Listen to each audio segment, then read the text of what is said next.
तेजस्वी यादव अधिकार यात्रा पर घूम रहे हैं और कह रहे हैं युवाओं को कि हमारी सरकार बनेगी तो हर हाथों में नौकरी और रोजगार देंगे। हाँ, तो 2005 के पहले तक उनकी सरकार थी और नौकरी दी भी गई, ज़मीन ली भी गई।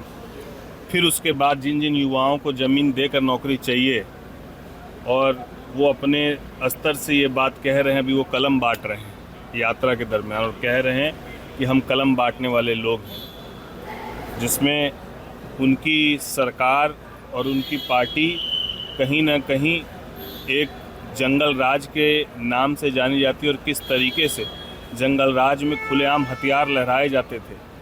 और आज कलम बांटने का जो एक ढोंग रचाया जा रहा है, जनता कहीं भी गुमराह होने वाली नहीं है। अभी सरकार बनी नहीं है, अभी इनकी यात्राएं शुरू हुई हैं जिसमें प्रधानमंत्री जी की मां को अभद्र गालियां दी जा रही हैं।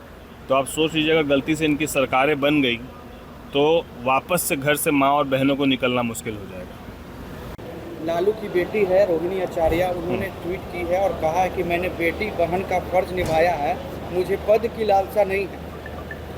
हाँ नहीं, ठीक है, उसमें कोई दो मत नहीं कि उन्होंने अपने पिता को कहीं ना कहीं उनकी जब स्वास्थ्य लालू यादव जी का जब स्वास्थ्य ठीक नहीं था तो उन्होंने अपना बेटी होने का कर्तव्य 100% निभाया, उनका सम्मान है। और मुझे लगता है कि व्यक्तिगत रूप से मेरा उस पर कोई टीका टिप्पणी नहीं है, लेकिन हाँ, उन्होंने एक बेटी होने का धर्म ज़रूर निभाया, इस पे मैं उनका सम्मान करता हूँ।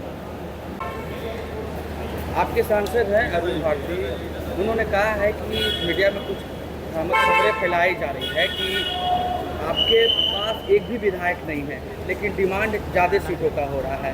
कैसे देखते हैं उनके इस बयान को आप? नहीं, क्या भ्रामक खबरें फैलाई थी कि हमारे पास विधायक नहीं और सीटें ज़्यादा डिमांड की जा रही। तो हमारे नेता अकेले चुनाव लड़ने का निर्णय लिए थे 2020 में और उसके पीछे का एकमात्र उद्देश्य यही था कि बिहारी फर्स्ट के विज़न को कहीं ना कहीं सरकार उसको अपने एजेंडे में रखे और बिहार के हित में वो निर्णय था।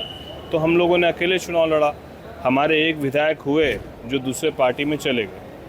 इसका अर्थ ये थोड़ी है कि नेता का जो वोट प्रतिशत है, उस वक्त जो चुनाव में वोट प्रतिशत रहा वो लगभग 6% के आसपास रहा।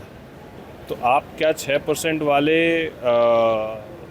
जिनको 6% का मतदान मिला, क्या उनको आप इग्नोर करके, और जिन्होंने 100% का रिकॉर्ड लोकसभा में बनाया, क्या उनको सम्मानजनक सीट नहीं मिलनी चाहिए?